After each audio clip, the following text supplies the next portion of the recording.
तर hi hello and नमस्कार. कसे आहात तुम्ही सगळे? आशा करते की तुम्ही सगळे स्वस्त असाल, मस्त असाल. तर मी पण आता ठीक आहे आणि मला माहिती आहे की तुम्ही बऱ्याच दिवसापासून माझ्या व्हिडिओची सगळेजण वाट बघतायत. पण माझे व्हिडिओ एकंदरीत महिना झालाय की येत नाही आहेत. सो कारणही तसंच होतं त्याला की व्हिडिओ न येण्यामागचं. तर माझे काही व्हिडिओ आधीचे अपलोड करायचे राहिलेत आणि अशी काही घटना घडली की त्यानंतर मी माझे व्हिडिओ बनवू शकले नाही. सो ती काय मी तुमच्यासोबत शेअर करणारच आहे, कारण तुम्ही माझी फॅमिली आहात. सुखादुःखात तुम्ही सोबत असता.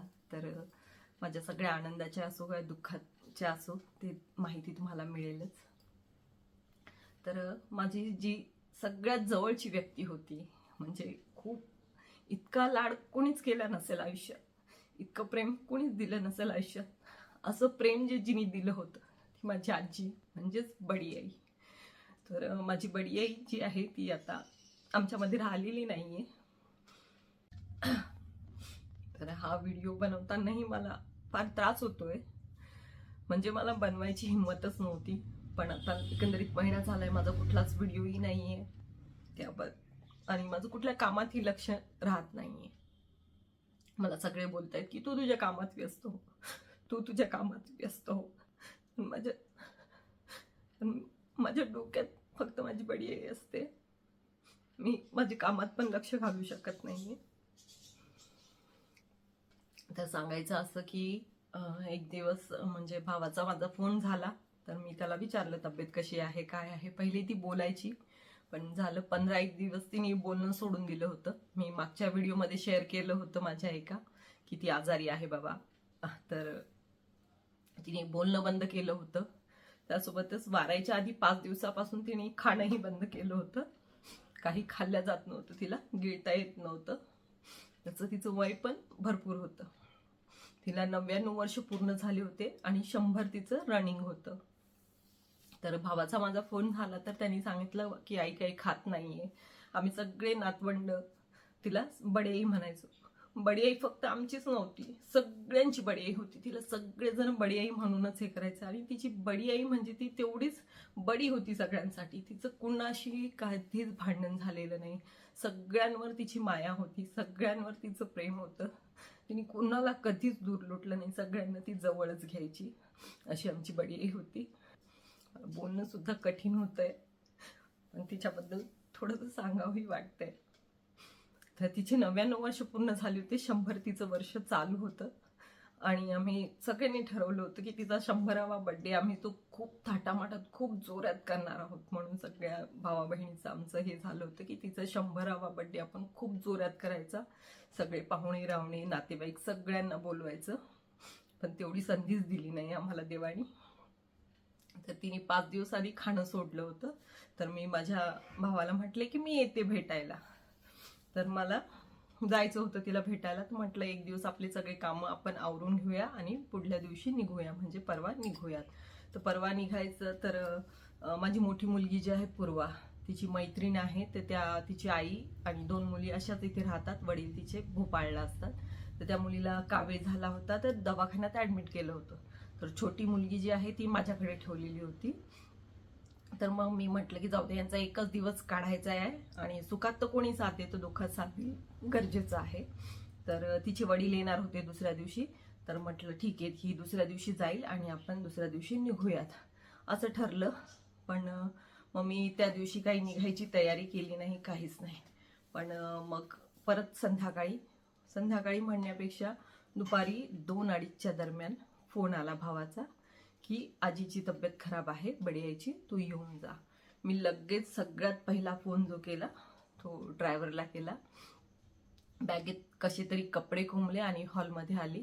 सासूबाई बोलल्या कुठे जातीयस, तर काय झालंय. तर म्हटलं आजीची तब्येत खराब आहे, मला जायचं आहे. नंतर मिस्टरांना कॉल लावला की मी जातीये म्हणून, तब्येत बरी नाही. माझा भाऊ असतो माझ्याकडे, तो लायब्ररीत होता, त्याला बोलून घेतलं आणि ड्रायव्हर पण 10 मिनिटात आले. घरीच होते, कारण त्यांना माहिती होतं सकाळी जायचं, पण सकाळचं कॅन्सल झालं. तर मग ते घरीच होते, त्या कारण तेही लवकर आले. आणि मी फक्त त्यांना सांगितलं की माझ्या आजीची तब्येत खराब आहे, मला लवकरात लवकर जायचंय. चिखलीला जायला ते नॉर्मली लावतात 3.5 ते 4 तास लावतात, पण त्यांनी मला 2.5 तासात चिखलीला नेऊन पोहोचवलं. तर जेव्हा मी गेले तेव्हा सगळे नातेवाईक वगैरे आलेले होते, घर भरलेलं होतं, माझ्या आत्या होत्या आणि ती काहीच बोलत नव्हती, फक्त घर घर असा आवाज तिचा येत होता. तो तिला आई आई म्हणून खूप आवाज दिले, ती रिप्लाय देत नव्हती, पण ती ऑक्सिजन लावलेलं होतं, सलाईन लावलेलं होतं, ती होती. तिला 2 वेळा डॉक्टर घरी यायचे, 2 वेळेला चेक करायला, सकाळ संध्याकाळ. आणि बऱ्याचदा असं झालं की तिने खाणं सोडलं, नंतर थोडी तब्येत खालावली, पण परत ती पूर्वीसारखी झाली. सो आम्हाला होप्स होते की ती यावेळेस पण पूर्वीसारखी होईल. पण डॉक्टरांनी सांगितलं होतं की तुम्ही तिच्याकडून किती अजून अपेक्षा करणार आहात जगण्याच्या, कारण 100 वर्ष चालू आहे. तर भरपूर जगले आणि छान जगले आहेत, तर तुम्ही त्यांच्याकडून जास्त अपेक्षा करू नका असं सांगितलं होतं. सो डॉक्टरांनी सांगितलं होतं की आता ती जास्तीत जास्त 2 दिवस राहील किंवा 6 तासाच्या आत पण ती जाऊ शकते म्हणून असं सांगितलं होतं. पण माझा विश्वास नव्हता, कारण मला माहित होतं ही अशी होते नंतर परत ठीक होऊन जाईल. सो दुसऱ्या दिवशी आम्ही ती रात्र जी होती ती मी आणि रोहित आम्ही दोघांनी, माझा कझिन आहे, पूर्ण रात्र आम्ही जागून काढली. त्यानंतर ती 11 वाजेपर्यंत तिला तसा त्रास होता, घर घर घर घर, पण 11 ते 1:30 वाजेपर्यंत ती अगदी शांत झोपली होती. जशी ती नेहमी झोपते ना तसं तिला हे होत होतं. मग तिला काही त्रास नव्हता होत, तर मला एक हे होतं की नाही आता ही ठीक होतीये म्हणून. त्याच्यानंतर 2 वाजेपासून परत तिला त्रास सुरू झाला, घर घर घर घर सुरू व्हायला लागली. तर तिला निमोनिया झाला होता, तिच्या लंग्समध्ये कफ झाला होता. त्याच्यानंतर तिच्या शरीरामध्ये ऑक्सिजन कॅरी होत नव्हतं, तिच्या ब्लडमध्ये ऑक्सिजन कॅरी होत नव्हतं. त्याच्यानंतर तिचं हार्ट पण आता कमी काम करायला लागलं होतं. सो असं डॉक्टरांनी सांगितलं. आणि ती रात्र सकाळी 5 वाजेपर्यंत आम्ही दोघे जागेच होतो. तर ती 5 वाजतीला, 4:45 वाजता, 4:45 तिला उलटी झाली. उलटीमध्ये तिने चहा पिलेला होता फक्त आदल्या दिवशी दुपारी, तेवढा चहा सगळा संपूर्ण पडून गेला. त्याच्यानंतर परत तिला अर्ध्या तासाने एक उलटी झाली, परत 6 वाजता एक उलटी झाली. अशा उलट्या झाल्या तिला. आणि नॉर्मली 6 नंतर ती थोडी ठीक वाटायला लागली, तिची घरघर थोडी कमी झाली. आणि मध्ये तिला घरघर जरी झाली तर फक्त तिच्या इथे हात ठेवायचा, इथे हात ठेवायचा, किंवा इथे हात ठेवला की ती शांत होऊन जायचे, तिची घरघर बंद व्हायची. ती, मला बोलायला थोडं कठीण होत आहे, पण मला सांगायचंय तिच्याबद्दल. सो लहान बाळ जसं असतं ना की त्याच्याजवळ कोणीतरी आहे, त्याला भास असतो, त्याच्या इथे हात ठेवला, इथे हात ठेवला की तो शांत राहतो, तसं तिचं झालं होतं. एखाद्या लहान बाळाप्रमाणे ती झाली होती. तिच्या फक्त इथे हात ठेवला, इथे हात ठेवला, इथे हात ठेवला की ती शांत व्हायची, ती जी उडायची ना ती शांत होऊन जायची. असं तिचं चाललं होतं. सो दुसरा संबंध दिवस जो होता तो पण तिने असाच थोडं हे होऊन, थोडंसं पडून असा चालला होता. तिला खाली घेण्यात आलेलं होतं, बेडवरून खाली गादीवर तिला आम्ही टाकलेलं होतं. कुणी यायचे घरातले मोठे व्यक्ती किंवा म्हातारे जे आहेत, आजी वगैरे, असे लोक यायचे शेजार पाजारचे वगैरे, ते त्यांनी सांगितलं की तिला आता खाली घ्या, बेडवर ठेवू नका. डॉक्टरांनीही सांगितलं होतं. तर तिला तिचं बेड आम्ही खाली लावलं होतं आणि तिला खाली टाकलं होतं. सो एरवी जी बडियाई होती ना, तिच्याजवळ बसलं की ती सारखं सुरू ठेवायची, असं हात फिरवायची, असं हात फिरवायची, असं हात फिरवायची. हात तिचा कधीच थांबायचा नाही. तर सगळ्यात जास्त मीच त्या हाताला करते. तो जो हात होता ना तो कधीच थांबायचा नाही. तिच्याजवळ बसलं की सारखा चेहऱ्यावर फिरत राहायचा. अशी करून पप्पी घ्यायची, आपला हात असा असा असा असा चोफलायची, दाबायची, पाय असला पाय दाबायची. तिच्याजवळ बसलं की झोपलं की रात्रभर ती आपल्या डोक्यात असा असा हात फिरवणार, झोपेपर्यंत डोक्यात हात फिरवणार. तिचं असं चालू असायचं. कधीच तिने असा हात दूर ठेवला नाही किंवा जवळ हे केलं नाही, की कधी दूर ढकललं नाही. तिच्याजवळ बसलं की तिचा हात सारखा चेहऱ्यावर फिरायचा, हातावर फिरायचा, पाठीवर फिरायचा, फिरतच असायचा. तिच्याजवळ एक पिशवी होती तिची, तिचं सामान त्याच्यामध्ये ठेवलेलं असायचं, तिचे पैसे ठेवलेले असायचे. मी, माझ्या बहिणीची मुलं आम्ही गेलो की ती त्यातले पैसे काढायची आणि आमच्याकडे द्यायची की नाही तुझ्या पोरींना फ्रॉक घे, हिला गुलाबी रंगाचा, गुलाबी रंग फार आवडायचा तिला. नेहमी सांगायची की हिला गुलाबी रंगाचा फ्रॉक घे, तिला गुलाबी रंगाचा फ्रॉक घे. तर जेव्हा माझ्या भावाला मुलगी झाली होती तेव्हा मी घरी गेली होती की आईला पण भेटू, बाळ पण बघून येऊ म्हणून असे गेली होती. तर तेव्हा पण तिने तिच्या बॅगमधले पैसे काढले आणि माझ्या हातावर टेकवले होते की तू बाळाला बघायला जाशील तर माझ्याकडून तिला फ्रॉक घेऊन जा गुलाबी रंगाचा. सो अशी तिच्या पूर्ण नातवंड जे होते मुलाचे मुलीचे ते तिला खूप अभिमान होता त्याचा की मला एवढे नातू आहेत, एवढ्या नाती आहेत.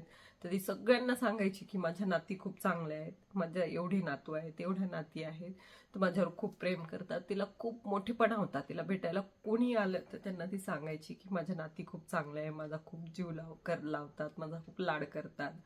तर तिला फार मोठेपणा असायचा त्याच्यात. आम्ही जेव्हाही भेटायला गेलो तिला तिच्यासाठी काहीतरी खाऊ घेऊन जायचं. तिला आवडायचं गोड, इमरती आवडायची, दात तिचे थोडेसे हे तर नरम असं काहीतरी खायला आम्ही घेऊन जायचो तिच्या. तर त्यात पण ती असायची याला दे, त्याला दे, त्याला दे, आमच्या तोंडात खाऊ घालायची की तुम्ही खा पहिले मग मी खाते. तिच्या हाताने ती भरवायची. आम्ही एवढ्या मोठ्या झाल्या होत्या तरी पण ती तिच्या हाताने आम्हाला भरवायची. तर लहानपणी तिच्या जवळ झोपायचे मी आणि माझी बहीण मोनाताई. आमच्या दोघींचे भांडणं व्हायचे की तू माझ्याकडे तोंड कर, माझ्याकडे तोंड कर, तिच्याकडे तोंड करू नको, असं आमच्या दोघींची भांडण व्हायची तिच्यासाठी की तू माझ्याकडे पाहून झोप म्हणून. मग ती मला झोपेपर्यंत माझ्याकडे बघायची आणि नंतर मग तिला झोपवायची तिच्याकडे तोंड करून. अशी ती आमच्या सोबत असायची. खूप इतकं म्हणजे लाड कोणीच कुठलीच आजी करत नसेल इतका लाड तिने आमचा केलेला आहे. अक्षरशः आम्ही असं मुलांना आमच्या रागवलं तरी थोडंसं तिचं खूप हे व्हायचं की नाही रागवायचं. मला 6 मुलं होते म्हणे, मला एवढे कामं होते तरी मी कधी माझ्या लेकराला रागवले नाही की बोलले नाही. तुम्ही काय म्हणे 2-2 लेकरं, एक एक लेकरून त्याला रागवतात. तिला फार राग यायचा आमचा. तर ती कधीच रागू द्यायची नाही लेकरांना. माझ्या पोरींना तो इतका लाड करायची. माझ्या पोरी तिच्या अवतीभोवती हसायच्या. ती पान खायची तर माझ्या मुलींना सवय होती की थोड्या वेळाने तिला तिचं पानाचं टोपलं नेऊन द्यायचं, तिचे पानाचं की बडे पान खाना, बडे पान खाना. मग तीही खायची आणि त्या दोघींनाही द्यायची थोडं थोडं. तर असे ती खूप लाड करायची. पैसा तिने कधीच असा जंबाळून ठेवला नाही, काय नाही. आम्ही आलो की ती पैसे काढायची. माझ्यासाठी म्हणा, माझ्या मुलींसाठी म्हणा, बहिणींसाठी म्हणा, की हे खायचं का आपण, ते खायचं का आपण, हे आणायचं का आपण, ते आणायचं का आपण. खूप खाण्याची खूप तिला हे होती की तिला असं आम्ही स्वयंपाक जेव्हा शिकत होतो तेव्हा ती समोर उभी राहायची आमच्या, इकडनं शेक भाकरी, तिकडनं शेक, अशी शिकवायची आम्हाला. तिचं म्हणणं होतं की कच्चं नाही खायचं, जळालेलं खाल्लं तर चालेल पण कच्चा स्वयंपाक कधीच खायचा नाही. ती फार सुगरण होती. ती फार सुंदर स्वयंपाक करायची. ती सांगायची तिच्या रेसिपी की अशी वांग्याची भाजी करायची, असं नॉनव्हेज बनवायचं. हे ते तिच्या रेसिपी इतक्या सुंदर सुंदर ती सांगायची की ती इतकी रंगून सांगायची की माणसाला ते खावंसं वाटायचं. त्याच्यानंतर तिचं लहानपणीच्या गोष्टी इतक्या सांगायची ती की अक्षरशः म्हणजे आम्ही तिच्या अगदी मैत्रिणीच तर तिला बघायला कसे आले होते, तिचं लग्न कसं जमलं, मग यांनी काय सांगितलं, त्याच्यानंतर मग तिला इकडे आणलं, सगळ्या गोष्टी ती सांगायची, आमच्यासोबत शेअर करायची. अगदी तिचं लग्न झाल्यानंतर ती 2 सासरे मोठे छोटे होते तर तिला मोठ्यांच्या घरी ठेवलं होतं, तिथपासून सगळी स्टोरी ती सांगायची आम्हाला. आणि तिचे रिलेशन तिने बिल्ड पण केले तेवढे की तिच्या नंदा असो की तिच्या जावा असो, सगळ्यांसोबत तिचे रिलेशन चांगले होते. कोणासोबतच तिचं रिलेशन असं भांडणाचं नव्हतं किंवा आबोल्याचं नव्हतं. सगळ्यांशी ती मिळून मिसळून राहायची. अशी माझी बडी आई होती. तिच्या आयुष्यात तिने फार कष्ट केले होते कारण आजोबा आम्हाला आठवतही नाही कधी वारले होते आणि त्यांची कधी कमीही नाही भासू दिली. तिने एवढं प्रेम केलं की तिने कधीच नाही भासू दिलं की माझे नाना कधी वारले काय. सो माझी बडी आई इतका लाड करायची माझा. मी छोटी असताना मला बाजारात घेऊन जायची आणि तिकडनं आम्ही सगळ्यात पहिले ऍपल घ्यायचे, त्याच्यानंतर घरी यायचं भाजी वगैरे घेऊन. तेव्हा रोज बाजारात जायला लागायचं तर रोज माझ्यासाठी ऍपल घेणार ती. मला ऍपल आवडायचं आणि मला कापलेलं ऍपल नाही आवडायचं, मला पूर्ण ऍपल आवडायचं. तर घरी आल्याबरोबर ती मला पूर्ण ऍपल असं धुवून देणार आणि खा, असं तिने माझा लाड केलेला आहे. तर प्रत्येक गोष्टीचा ती किती सांगू आणि किती नाही असं मला होईल पण मला बोलताच जात. मी खूप कंट्रोल करतेय की नाही रडायचं, नाही रडायचं, पण आपोआप मला रडायला येते. तर रोजचं एक ऍपल ती मला खाऊ घालणार असं तिचा दिनक्रम असायचा. सो तिच्या आयुष्यात तिने फार कष्ट केले. तिला 6 मुलं होते. आजोबा माझे कधी गेले आम्हाला माहिती नाहीये. तर तिने ते मुलांचं संगोपन तिने चांगल्या प्रकारे केलं आणि कुठलाच मुलगा मुलगी तिने अशिक्षित ठेवलेली नाही. तिचे सगळे मुलं शिकलेली. एक घराचा जो मेन माणूस असतो ना, त्याच्यावर खूप ओझं असतं. घराचा संसाराचा भार असतो. सगळ्यांचं खाणं पिणं शिक्षणापासून सगळं असतं. तर ते तिने योग्यरित्या पाळलं. तिची मुलं मुली चांगल्या पदावर आहेत. चांगलं सगळ्यांचं चांगलं आहे. तिची नातवंड काही परदेशात आहे, काही आपापल्या घरी सेटल आहे. तर ती फार समाधानी आणि सुखी होती की नाही, माझ्या सगळ्या नातीचं चांगलं आहे, माझ्या सगळ्या मुलींचं चांगलं आहे, माझ्या सगळ्या मुलांचं चांगलं आहे, सगळ्या नातवांचं चांगलं आहे. तर तिला त्याच्यात इतकं समाधान होतं की ती खूप समाधानी होती त्याच्यात. तिला दुसरं काहीच असं हे नव्हतं की नाही माझ्या सगळ्यांचं चांगलं आहे, तो मला फार आनंद आहे, हे त्याच्यात ती सॅटिस्फाईड होती. तिच्या वागण्यातून तिच्या बोलण्यातून ती आम्हाला संस्कार देत राहायची. ती नेहमी तिच्या बोलण्यातून सांगायची, वेगवेगळ्या म्हणी सांगायची, वेगवेगळे वाक्यप्रचार ती सांगायची आणि त्याचे अर्थही सांगायची. ती आम्हाला झोपेचं हे असायचं, सकाळी असं वाटायचं भरपूर वेळ झोपावं, पण ती उठवायची आणि तिच्यात पण ती सांगायची की झोपेने राजाचे राजवाडे जातात, तर झोप चांगली नाहीये, सकाळी लवकर उठलं पाहिजे. अशी इतकी शिकवण तिने दिलेली आहे. तिचे जे वागणं होतं तेच आमच्यासाठी एक संस्कार होऊन गेलं. तिच्यातून आम्ही शिकलो की सगळ्यांना जवळ कसं पकडायचं, सगळ्यांशी चांगलं राहायचं, सगळ्यांशी आपली बॉन्डिंग चांगली ठेवायची, आपले नातेसंबंध चांगले ठेवायचे, हे तिच्याकडून शिकलो. कारण तिने कधीच कोणासोबत वाईट बोलली नाही किंवा कोणाबद्दल वाईट काही तिने सांगितलं नाही. ती सगळ्यांशी चांगलंच सांगायची. तिला कधी सांगितलं की मला हे त्रास देतात ते, तर ती म्हणायची त्याच्याकडे लक्ष नाही द्यायचं, जे चांगलं आहे ना त्याच्याकडे लक्ष द्यायचं, जे वाईट आहे जे कोणी बोलत असेल त्याच्याकडे लक्ष नाही द्यायचं, पण दुसरं चांगलं आहे ना त्याच्याकडे लक्ष द्यायचं, त्याला आपलं करायचं, तर चांगलं घ्यायचं आपण, हेच तिने शिकवलं. कधी ती म्हटली नाही की त्यांनी असं केलं तू अशी कर का तू तशी कर, कधीच नाही सांगितलं. तिने चांगल्या गोष्टीच आत्मसात करायचं आम्हाला शिकवलं. ती नेहमी गोष्टी सांगायची, त्या गोष्टीत बरंच सांगायची. तिच्या माहेरच्या, तिचे भाऊ बहीण चुलत बहिणी यांच्या गोष्टी सांगायच्या आम्हाला, की तिचं लहानपण कसं गेलं, कशी ती होती, खोडकर होती, कशी तिची आई तिला बोलायची, तिच्या खाण्यापिण्याच्या सवयी तेव्हा कशा होत्या, वडिलांची ती फार लाडाची होती, तिचे वडील तिला भेटायला यायचे. तर खूप साऱ्या गोष्टी ती आमच्यासोबत शेअर करायची, खूप सांगायची आणि आम्हालाही ते ऐकायला खूप छान वाटायचं. आम्ही सगळे भाऊ बहीण चुलत बहिणी माझ्या आत्या बहिणी आम्ही सगळे कुतूहलाने तिच्या गप्पा ऐकायला असायचो. तर प्रत्येक गोष्ट अशी ती एक खुलून खुलून सांगायची आणि खरंच म्हणजे तिचं जेवढं सासरी हे होतं तेवढंच तिच्या माहेरावर पण तिचं प्रेम होतं. तर तिने सासर माहेर असं कधी हेच नाही केलं. तिच्या भाच्यांचे नाव पण तिच्या तोंडात असायचे नेहमी आणि खूप सारे लेकरं खूप सारे नातवंड असल्यामुळे याचं नाव त्याला त्याचं नाव त्याला असं ती आवाज द्यायची. आम्हालाही कधी कधी आत्याच्या नावाने हाक मारायची, बाई म्हणून हाक मारायची. तर ते सुख जे होतं ना ते वेगळंच होतं. आता तो आवाजही नसणार आहे. त्या आवाजासाठी मी आयुष्यभर तरसत राहणार आहे.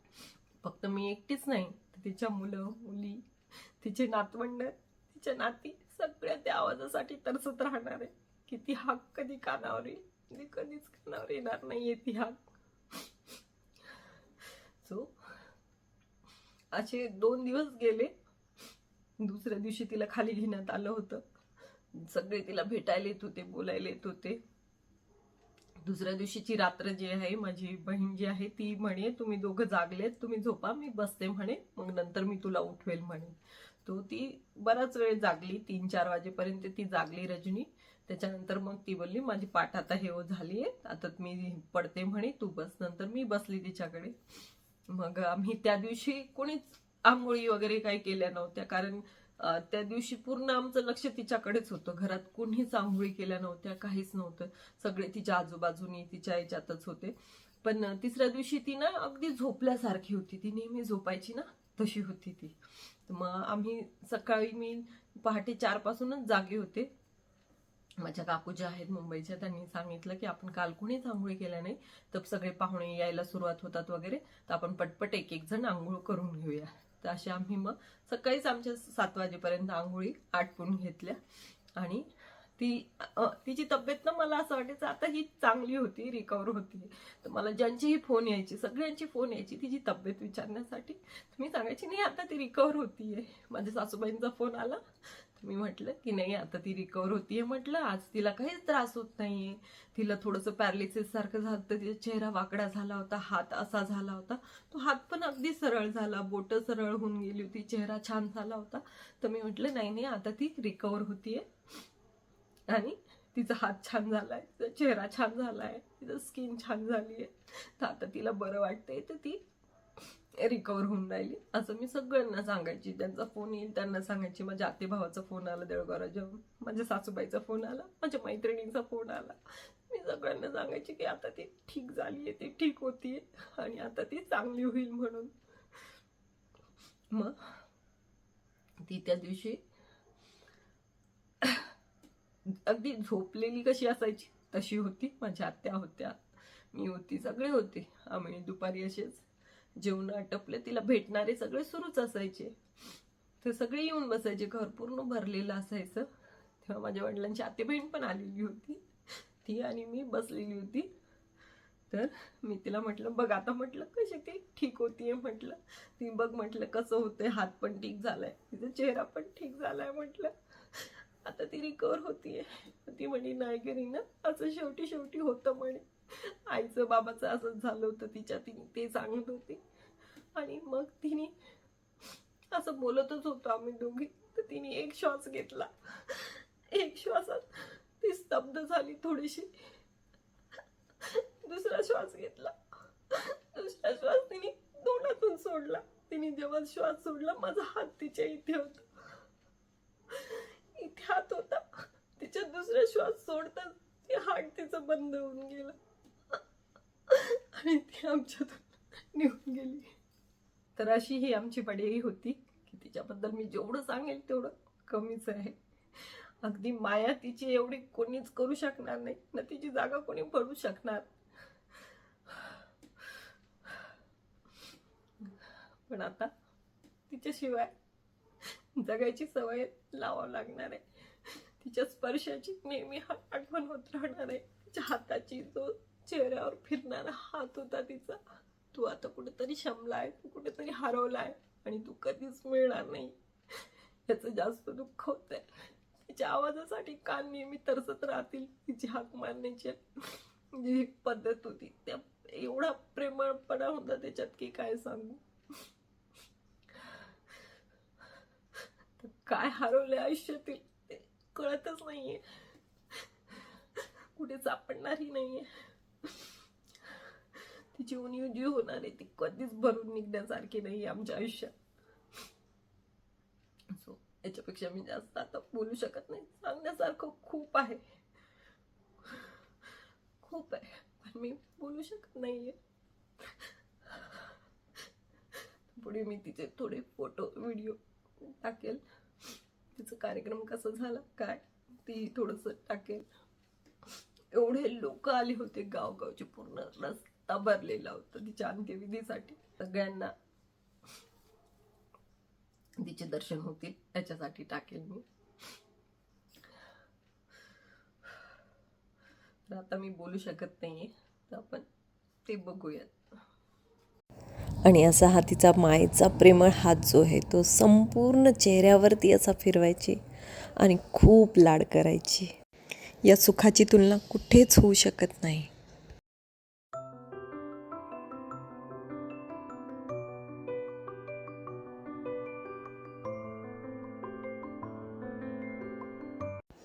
तर तिसऱ्या दिवशी माझ्या बडी आईच्या जलदान विधीचा कार्यक्रम होता. त्यासाठी औरंगाबादहून भंतेजी आलेले होते आणि पूर्ण जे रीतिरिवाज असतात त्याप्रमाणे तिचा जलदान विधीचा कार्यक्रम हा संपन्न झालेला आहे. तर इथे पुष्प आणि फुलं अर्पण करत आहेत, त्यासोबतच हार पण घालत आहेत, तिच्या फोटोलासुद्धा हार घालत आहेत. तर सगळ्यांनी मिळून पुष्पार्पण केली आणि समोरचा कार्यक्रम जो आहे तो पार पडतो आहे. तर या कार्यक्रमात तिच्याबद्दल खूप जणांनी भावना व्यक्त केल्या.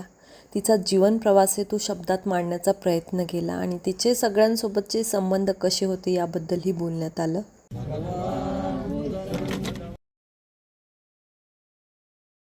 वारसा देखील खूप मोठा आहे, त्यांचा सांस्कृतिक वारसा देखील खूप मोठा आहे. त्यांचा तसेच दिवंगत बडी आई यांना सुद्धा अभिवादन करतो. आज बडियाई आपल्यात नाही आहे, झालेला आहे. बडियाईचा विषय आता बऱ्याच वक्त्यांनी या ठिकाणी सांगितलं. बडियाई मला जसं आठवतं, म्हणजे मी शाळेतही नव्हतो तेव्हापासून बडियाईचा माझा परिचय. म्हणजे ज्या जुन्या गोष्टी मला आठवतात त्यामध्ये बडियाईच्या सुरुवातीपासूनच्या गोष्टी सुद्धा मी फार जवळून पाहिलेल्या आहेत. आणि साधारणतः मागचे 40 वर्षापेक्षा पासून मी त्यांना फार जवळून ओळखत आलेलो आहे. एकंदर बडियाईचा जीवन परिचय कधी पाहिला किंवा त्यांचा पूर्ण प्रवास कधी पाहिला तर भारत स्वातंत्र्य होण्याच्या पूर्वी साधारणतः 20 ते 25 वर्षापूर्वीच त्यांचं 7वीपर्यंत त्यांचा जन्म जरी झाला असला परंतु त्या काळात त्यांचं 7वीपर्यंत शिक्षण झालं होतं आणि शिक्षिकेची नोकरी त्यांना फार सहज मिळत होती.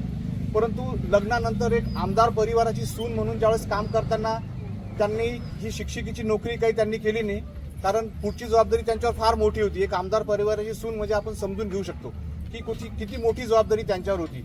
आणि या ठिकाणी एक जाणीवपूर्वक मला सांगावंसं वाटतं की हे जे जाधव परिवार जो होता, म्हणजे बडियाई ज्या परिवाराच्या सून होत्या, 1900 आपल्यात मी थोडं इतिहासात नेतो.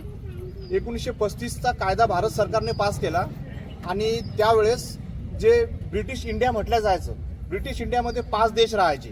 म्हणजे आजचे कधी पाहिले आपण भारत, पाकिस्तान, बांगलादेश, अफगाणिस्तान आणि ब्रह्मदेश हे 5 देश मिळून त्यावेळेचा ब्रिटिश इंडिया होता.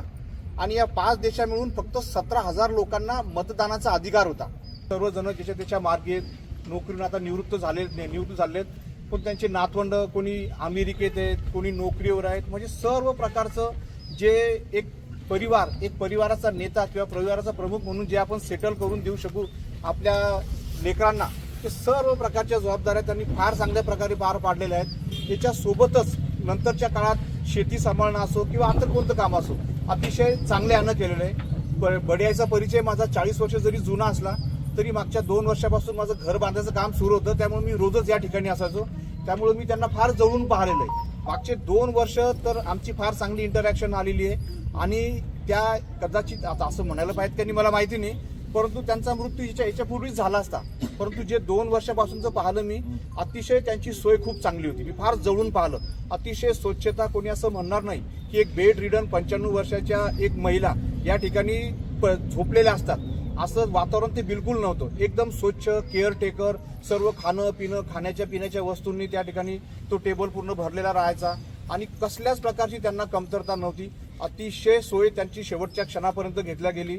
त्याच्यासोबतही जे त्यांचे परिचित नातेवाईक वगैरे सारखे लोक त्यांना भेटायला यायचे. याच्यामध्ये क्लिअर होतं की त्यांचे लोकांशी किती चांगले संबंध असतील. हेच म्हणायचं आजीचं. आता बोलण्याविषयी बरंच आहे. आता मी एवढं सांगेल, आपल्या वयानुसार आपण प्रत्येकाने नाती-गोती थोडीशी जपायला पाहिजे, ये जा करायला पाहिजे, धावपळी थोडा वेळ काढायलाच पाहिजे आणि सगळ्यांनी सुद्धा ते शिकवणीने चांगलं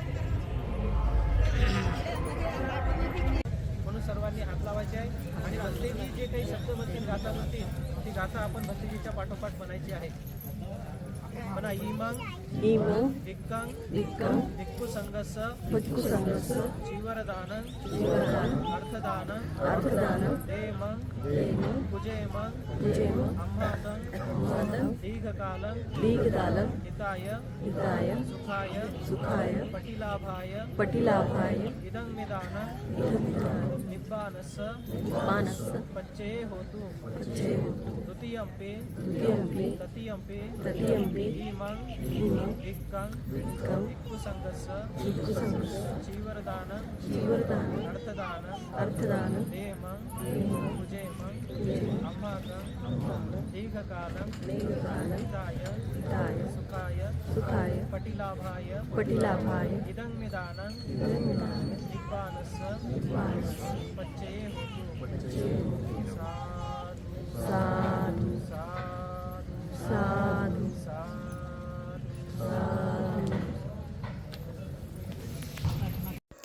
तर अशा प्रकारे माझ्या बडियाईचा जलदान विधीचा कार्यक्रम जो आहे तो सर्व सोपस्काराने पार पाडला. आणि त्यानंतर सगळ्या गावगावचे लोक आले होते. तर सगळ्यांसाठी भोजनदानाचा कार्यक्रमही इथे ठेवण्यात आलेला होता. तशी खूप सारी गर्दी झालेली होती. तिच्या अंत्यविधीलाही भरपूर गर्दी होती आणि तिच्या जलदान विधीच्या कार्यक्रमातही भरपूर गर्दी होती. तर घरी आलेल्या पाहुण्यांनी कोणीही न जेवता जाऊ नये असा तिचा फार आग्रह असायचा सगळ्यांना. तर आज पण आम्ही ती व्यवस्था केली होती की कोणीही जेवल्याशिवाय जाऊ नये. तर काही खाली पेंडॉलमध्ये तर काही घरामध्ये जेवणं सुरू होती.